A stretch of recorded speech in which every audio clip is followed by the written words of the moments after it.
Shikues nderuar, ju përshëndes, do të nisim sot sigurisht me atë çka po ndodh tashmë në lindjen e mesme, por do ndalemi fillimisht tek takimi i Xi dhe Trump, ku thuhet se Xi ka diskutuar me Trump pra se Pekini dëshiron të ndihmojë në negociata për t'i dhënë fund luftës deri hapjen e ngushtisë së Hormuzit, por varësia e madhe e Kinës nga nafta iraniane mund të ndihmojë atë të ndikojë te Teherani të bëjë një marrëveshje me Washingtonin. Por nga ana tjetër, sipas shtëpisë së bardhë, të dyja palët kanë rënë dakord që ngushtisja Hormuzit duhet të mbetet e hapur për të mbështetur kështu rrjedhën e lirë të energjisë, por ndërkohë nga ana tjetër Tajvani është shfaqur edhe si një nga temat më përçarëse në agjendë, pra me Xin që i paralajmëroi Shubat se mos marrëveshjet mbi ishullin e vetë qeverisur, të cilën Kina e pretendon si të vetin, mund të çojë në një përplasje ose në një konflikt më të gjerë. Kam të ftuar ditën e sotme për diskutuar mbi këto zhvillime generalin Dede Prenga. Ju përshëndes kënaqësi.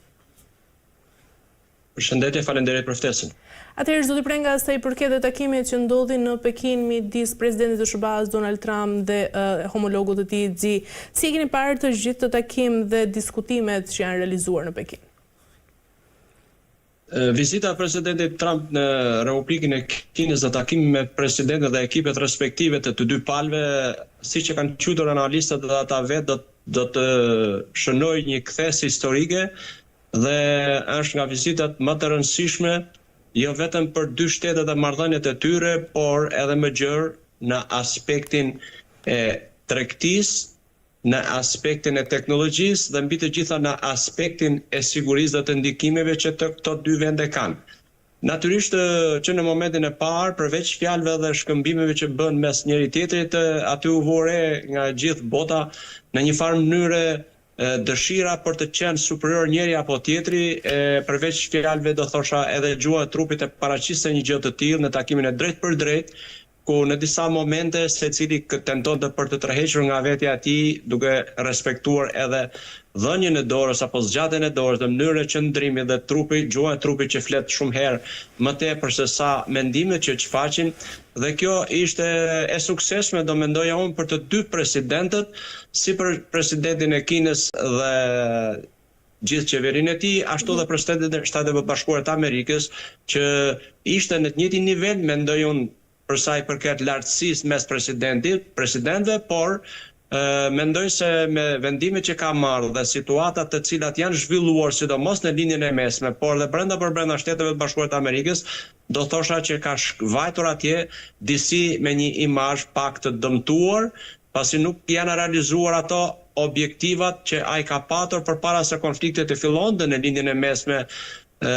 nga sulmi i Shteteve Bashkuara të Amerikës dhe Izraelit dhe situatat që atje janë zhvilluar gjatë gjithë kohës nga momenti i fillimit. Megjithëse ne jemi prej më shumë se një muaji në një armë pushim, por përsëri atje ka patur aktivitete dhe po e thur se çdo ditë reciprokisht është shkelur ky armë pushim dhe nuk po arrin dot të negociojnë dhe të ulen në tavolinë e bisedimeve për të dalë me një marrëveshje paqe relativisht të qëndrueshme, do thosha, me gjithë përpjekjet e pa diskutueshme dhe mjaft të frutshme të Pakistanit në këtë mes. E qartë, zoti Prenga, nga ana tjetër, a mundet ta detyrojë Pekini Iranin pra të hapë ngushtisën e Hormuzit dhe sigurisht të ketë edhe një marrëveshje me Shtetet e Bashkuara të Amerikës? Unë mendoj që nuk bëhet fjalë për ta detyruar, gjithmonë ka interes në mes të shteteve që prevalojnë në momente të saktuara, njëri objektiv apo tjetri objektiv. Me ato çfarë Republika e Kinës dhe ka investuar në Iran, do thosha që ka ndikim, nëse do jetë dikush në këtë glob që të ka ndikim dhe duhet të ketë ndikim, është presidenti i Kinës, pasi bëhet fjalë për një marrëveshje, për një miqësi, për një mbështetje në të gjitha aspektet, si ato ekonomike, diplomatike edhe ato ushtarake. Po të krahasojmë pak veprimet dhe reagimin e Iranit në 12 ditëve e luftës së vitit të kaluar në qershor kundra Izraelit, mendoj që kanë ndryshuar shumë gjëra të cilat ishin ato të ngërqet dhe ato problematikat që nuk i parashikuan dot as Izraeli e as Shtetet e Bashkuara të Amerikës. Në këto kushte ka qenë dhe ka ndikuar drejt për së edhe gjatë operacioneve luftarake Kina me ndikimin e vet, me mbështetjen e vet të gjithanshme që i ka dhënë Iranit. Përveç kësaj, ka një investim marramendës rreth $400 miliard bëhet fjalë që janë investimet e dhëna drejt për drejt nga Kina në Iran, dhe kjo përbën atë që ka një miqësi të padiskutueshme dhe ndikim të padiskutueshëm, dhe kjo ishte arsyeja që presidenti i Shtetit Bashkuar të Amerikës e zgjodhi në këtë moment, megjithëse ishte e planifikuar prej shumë kohësh për të realizuar kjo vizitë, e zgjodhi në këtë moment pasi ndërmjetësit, diplomatët dhe vetë presidenti kanë ngel, si mund themi, në një moment stand-by që nuk po realizojnë dot uljen në tavolinë të delegacionit iranian, pasi këtu ka atë ngërqjen e madh, sepse dim që në Iran, megjithëse në krye të delegacionit vazhdon të jetë kryetari i parlamentit, por delegacionet atje nuk janë të pavarura dhe janë në ndikimin e drejt për drejt të, si më themi, radikalëve të gardës revolucionare, që nuk i lejojnë të tolerojnë dhe të mund të parafrojnë qëndrimet e tyre në përputhje me kërkesat për të ulur në tavolinë e bisedimeve dhe për të nënshkruar një marrëveshje paqe. Ky është ngërçi dhe do të vazhdojë ngërçi i madh edhe me tutje, por kam bindjen që pas kësaj vizite dhe me angazhimin e drejt për drejt të Kinës në Iran dhe me gardën revolucionare e drejtuesit e tyre në veçanti, por do thosha me regjimin e ajetullave, kam bindjen që së shpejti, ose do thosha shumë shpejt, çështje ditësh apo javësh, ata do të detyrohen të ulën në negociata për të biseduar dhe për të mbyllur këtë pjesë. Ky ishte, si mund themi, varianti, opsioni apo mundësia e parafundit për të mbyllur ky konflikt mes Shtetit Bashkuar të Amerikës, Izraelit dhe Iranit. E qartë. Zoti Prek, nga ana tjetër, çfarë sinjali dhe Xiku paralajmëroi pra për konfliktin mbi Tajvanin? Aty dihet që palët në bisedime kur kanë mjete presioni i ushtrojnë ato dhe detyrimisht që askush nuk është gati e në gatishmëri për të lëshuar e për të mbështetur e për të ndihmuar palën tjetër, pavarësisht marrëdhënieve dhe problematikave që kanë shtetet mes njëra tjetrës. Jam i bindur që në këtë rast ai do të kërkojë diçka dhe në një farë mënyrë ajo ombrella mbrojtëse dhe mbështetëse e Shteteve Bashkuara të Amerikës ndaj ishullit duket sikur ka rënë dhe ju bën një paralajmërim relativisht në gjuhë diplomatike të drujt që ka një vit të kuqe e nëse kalohet, atëherë problematikat dhe marrëdhëniet mes tyre nuk do të jenë kaq të qeta dhe detyrimisht që Kina i ka gjithë kapacitetin e nevojshme dhe aftësitë edhe për të vepruar ndryshe nga Shtetet e Bashkuara të Amerikës, pasi interesat e Shtetit Bashkuar të Amerikës tashmë nuk janë krejtësisht të përqendruara, edhe me ripunimin e strategjisë së sigurisë kombëtare të Shtetit Bashkuar të Amerikës këtë vit, do thosha që gjërat dhe interesat e Shtetit Bashkuar të Amerikës kanë ndryshuar dhe kjo lidhet drejt për drejti pastaj edhe me strategjinë e ushtarake dhe me zhvendosjen e trupave nga një rajon në një tjetër, duke patur e marrë në konsiderat të plot interesat e Shteteve Bashkuara të Amerikës. Kështu që them që në mënyrë graduale dhe jo me njëhershme, besoj që këto situata marrë në konsiderat edhe zhvillimet e brendshme në Tajvan, tashmë dora e fort e mbështetjes amerikane nuk besoj se do të jetë në nivelet që ka qenë, dhe ky është, si mund të themi, lëshimi i pranueshëm, por jo i deklarueshëm nga Shtetet e Bashkuara të Amerikës. E qartë, zoti Prek, nga ana tjetër, a është Tajvani pika më e nxehtë pra që mund të ndesë luftën mes SBA-s dhe Kinës, dhe nga ana tjetër, a do ta furnizojë SBA Tajvanin me paketën miliard të armëve? Unë besoj që ajo ka qenë, por tani në këtë moment mendoj që ka një zbutje edhe për afrim të qëndrimeve për arsye të detyruara të situatës dhe zhvillimeve në lindjen e mesme dhe të angazhimeve të Shteteve Bashkuara të Amerikës atje. Kjo është edhe arsye kryesore se pse e realizoi vizitën në këtë momente presidenti Trump me ekipin e tij. Natyrisht që është aspekti ekonomik, duke patur e marrë në konsiderat për bërin e ekipit që kishte marrë me vete, kishte nga ato që kanë qenë tradicionale, duke filluar nga diplomatët, generalet e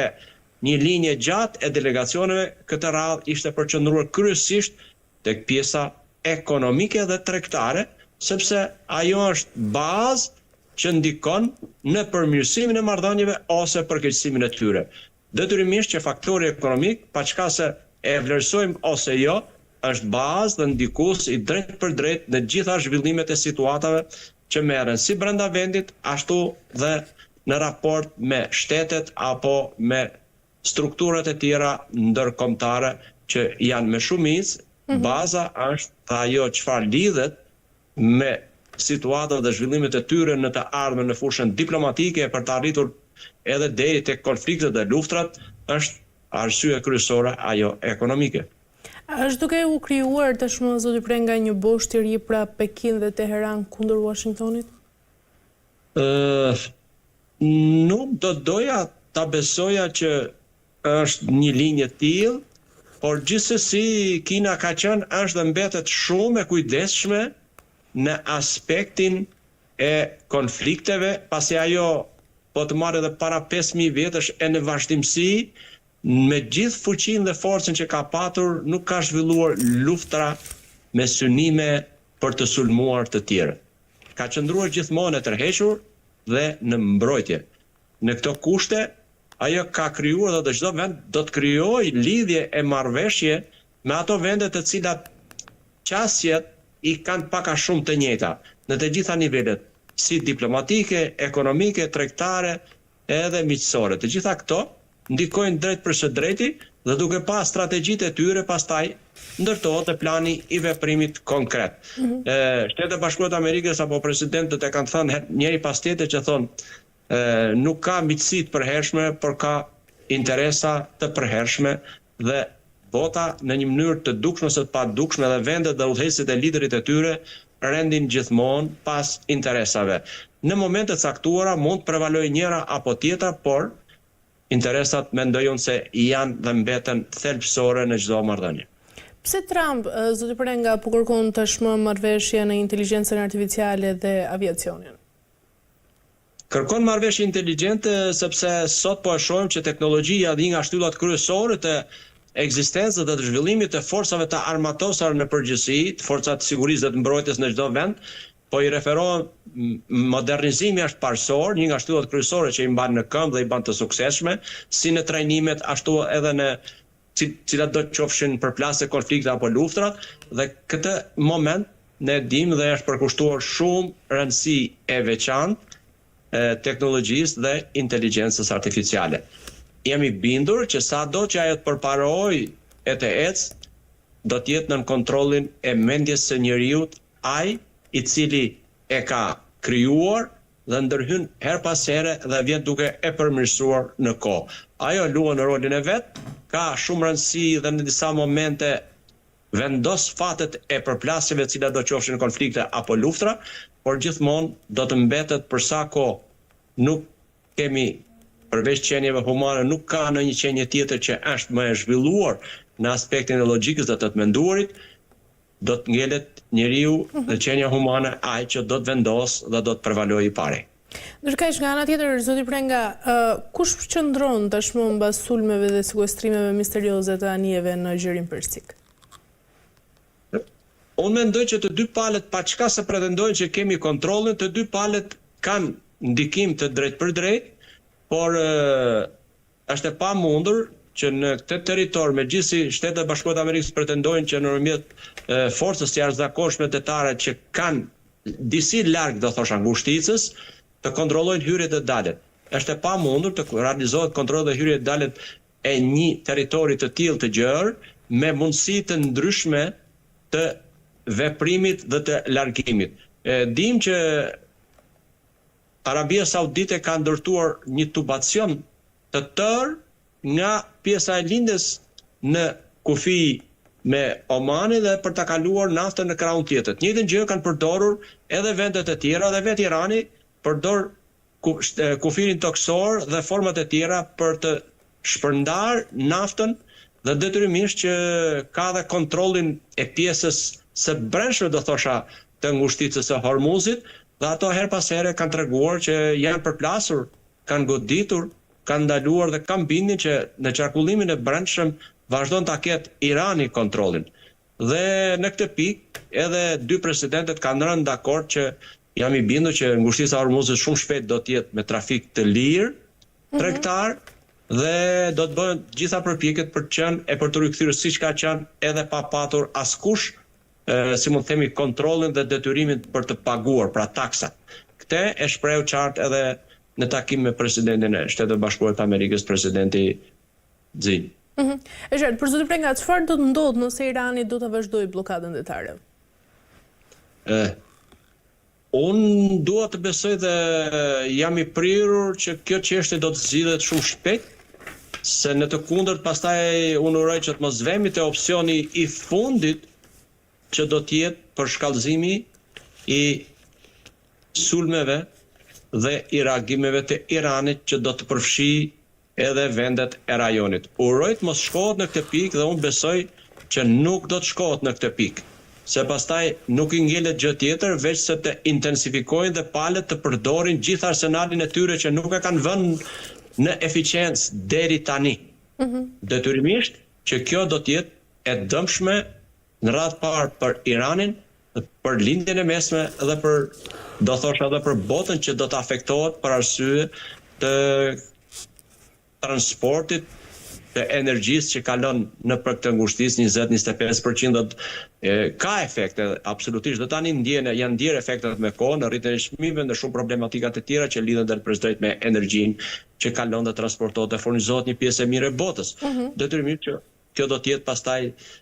relativisht e vështirë për të përcaktuar se çfarë do të ndodhë dhe kush do të jenë pasojat. Unë uroj dhe shpresoj e besoj shumë që ky ishte edhe qëllimi, një nga qëllimet kryesore të vizitës së presidentit Trump në Kinë, për të mund të futur në lojë presidentin e Kinës dhe me ndikimin e vet, me miqësinë e vet, me marrëdhëniet që kanë me Iranin për të ndikuar drejt për drejti së pari dhe shumë shpejt në ngushticën e Hormuzit dhe natyrisht edhe me pjesën tjetër për të krijuar shanse dhe mundësitë që delegacioni iranian të pranojë të ulët në tavolinën e bisedimeve dhe negociata dhe pastaj ekspertët aty të paraqesin se kjo do të jetë relativisht fitore për të dy palët dhe mbi të gjitha për botën demokratike që do të dalë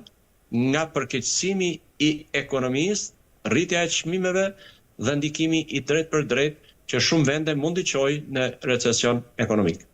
Qartë, zotë Prenga, në mendimin tuaj, a mund të ketë pasur një marrëveshje të fshehtë që mund të jetë diskutuar pra mes Donald Trump edhe Xi në Pekin dhe nga ana tjetër tashmë në këtë pikë dhe në këtë moment që ne po flasim, apo hyn Kina si një mbrojtëse kryesore e Iranit kundër shubave? Unë nuk do të besoja që po hyn si një mbrojtëse kryesore, por ajo ka rol vendimtar dhe vizita e presidentit Trump dhe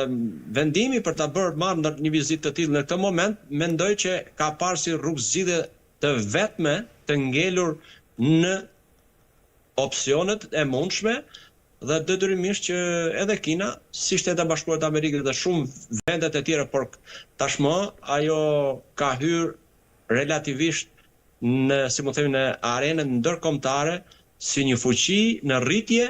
dhe po të them e barabartë me Shtetet Bashkuara të Amerikës. Pra nuk mund të themi tashmë që kemi një superfuqi si Shtetet Bashkuara të Amerikës, por ky takim tregoi më së miri dhe rritjen e gjithanshme dhe influencat në arenën ndërkombëtare të Kinës, do thosha që e kanë rritur dhe e kanë ngritur në të njëjtin nivel me Shtetet e Bashkuara të Amerikës për shumë arsye. Arsye kryesore mendoj unë është ajo pjesës ekonomike që në një farë mënyrë prevalojnë me eksporti dhe importet që realizon, po turson një shumicë të madhe të vendeve është në shuma kolosale dhe në vend të parë. E qartë, ndërkaq zotë Prenga, përveç se patëm takimin pra mes Donald Trump edhe Xi në Pekin, nga ana tjetër kemi edhe deklarata paralajmëruese nga ana e presidentit të SBA-s Donald Trump, pra se po mbaron tashmë durimin ndaj Iranit dhe luftës që tashmë po kryhet mes vendeve pra SBA Izrael-Iran. Mendoni se i gjithë ky paralajmërim tashmë i Donald Trump është sinjali i fundit para se të kemi ndoshta edhe një përshkallëzim të ri ndaj Iranit? Mjetet e presionit dhe mënyra e të shprehut të presidentit Donald Trump tashmë bota është mësuar mënyrën se si i bën deklaratat dhe se si ai i qasët vendimeve që ka për të marrë, ndoshta duke bërë shantazh në një farë mënyrë, duke bërë presion për të ndikuar në palën tjetër që ajo ta marrë seriozisht dhe të mund të shoh pjesën e vendimmarrës për të ulur në tavolinën e bisedimeve. Ky është edhe synimi kryesor i Shtetit Bashkuar të Amerikës, por mendoj që edhe bota, pjesa tjetër e botës demokratike i ka dhënë shenjat e mbi gjitha, ka dhënë shenjat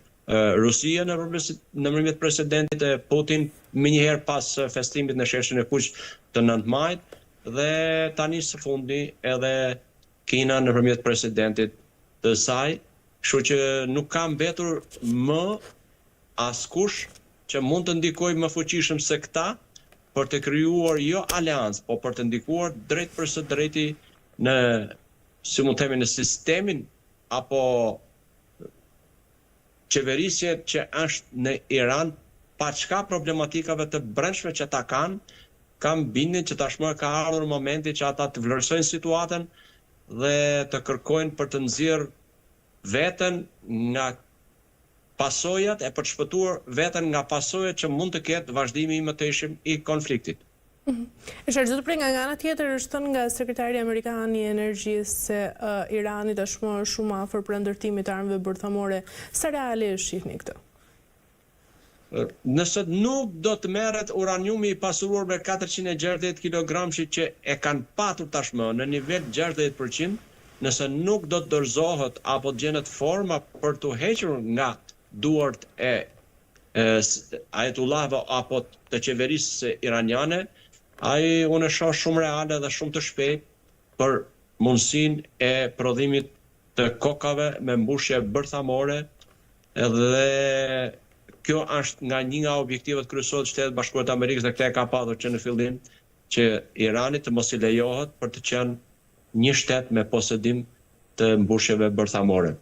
Uroj që të realizohet dhe pika e parë të jetë e pranueshme, por nëse do të shohim delegacioni iranian në këtë pikë, atëherë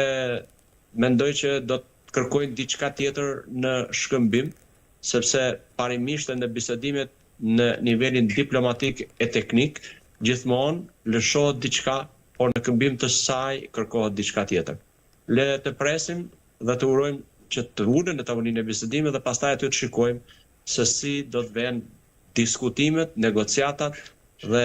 kush do të jetë finalizimi një marrëveshje të shumë pritur nga e gjithë bota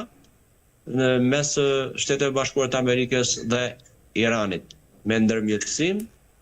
të Pakistanit, ndoshta të Kinës, të Turqisë, por kushdo qoftë, apo në mënyrë të drejt për drejt. Le të presim të shohim. Zotëri Prenga, nëse Irani, ashtu si raportohet pra nga sekretari amerikan i energjisë, është shumë afër për ndërtimit të armës bërthamore, pse shpahat nuk dalin pra edhe me provat konkrete? Unë mendoj që provat konkrete janë të qarta për gjithë botën demokratike, atë që ai nëpërmjet impianteve ka arrit të pasurojë atë uraniumin dhe vazhdimin e pasurimit të tij ai mund ta bëjë sepse edhe në goditët e vitit kaluar dhe në këto goditët sistemet e pasurimit të uraniumit nuk janë nxjerrë jashtë loje totalisht. Dhe për sa kohë nuk janë shkatruar, kjo do të thotë që rreziku i vazhdimit të pasurimit të mëtejshëm dhe i prodhimit të mbushjeve bërthamore ekziston. Fakte të drejt për drejta nuk mund të themi se ka, e akoma nuk ata e ruajnë në mënyrë absolutisht shumë sekrete, por që ekziston. Bota tashmë e din sepse inspektorët e Kombeve të Bashkuara që kanë qenë deri në vitin 2017 në momentin që u prish kontrata në mënyrë të njëanshme me Iranin, ata e kanë raportuar edhe kanë informuar si në Kombet e Bashkuara dhe është e hapur për gjithë botën që kanë arritur të pasurojnë uraniumin deri në nivelin 60%, që është shumë afër sa përqindjes për të patur një mbushje bërthamore, dhe me atë arrin me 460 kg arrin të krijojnë mos gabom 16 apo 19 koka me mbushje bërthamore të kapaciteteve të vogla natyrisht, por që kjo dihet, është informacion dhe nëse edhe për këtë po luftohet dhe nëse ajo sasi nuk dorëzohet dhe në marrëveshje nuk ka një afat kohor që mos merret me pasurimin e iraniumit, po e zem në nivelin më shumë se sa niveli për nevojat industriale që është tek 5-6%. E qartë, por kjo do të shikohet në bisedime dhe në marrëveshje që do të nënshkruhet. Por çfarë do ndodhë, zoti Prenga, nëse Irani refuzon të dorëzojë rezervat e uraniumit? Unë nuk besoj që do të ndodhë që të refuzoj, sepse kjo do të pika më kryesore e realizimit të bisedimeve dhe nënshkrimit të marrëveshjes. Uroj që të mos ndodhë. Nëse do të ndodhë, atëherë është tepër e vështirë për të parashikuar se kush do të jetë vendimi i presidentit Trump dhe i Shtetet Bashkuara të Amerikës për të vazhduar dhe për të përdorur e për të vënë në lojë gjithë kapacitetin dhe arsenalin e armatimit të gjitha llojeve për të dalë nga kjo situatë. Pra, unë mendoj që në këtë situatë që është futur Shtetet Bashkuara të Amerikës dhe Izraeli në përplasje, në konflikt me Iranin, ka dy mënyra për momentin që mund të dilet dhe mund të përfundohet. Pra, mënyra e parë është duke ulur në tavolinë e bisedimeve dhe për të negociuar pikat e kërkesave dhe për të afruar qëndrimet e tyre dhe për të nënshkruar një marrëveshje, qoftë kjo edhe e përkohshme. Pra, natyrisht për shumë kërkesa do të ketë afate kohor. Mënyra tjetër që nuk do të urojë kurrë dhe bota askush nga liderët dhe bota nuk e do një gjë të tillë, është për shkallëzimin më të ishëm që askush nuk e di se kush do të jenë pasojat dhe fatet. Nga i gjithë ky tension tashmë që po ndodh mes SBA, Izraelit dhe Iranit, zoti Prenga, kush është duke përfituar më shumë? Pra, kemi Amerikën nga njëra anë, Kinën apo edhe Rusin? Unë mendoj që ata përfituesit e mëdhenj janë Rusia dhe Kina. Në të gjitha aspektet, si ekonomike, ashtu dhe diplomatike. Pasi ai që merr pjesë në konflikt, sado i fuqishëm që të jetë,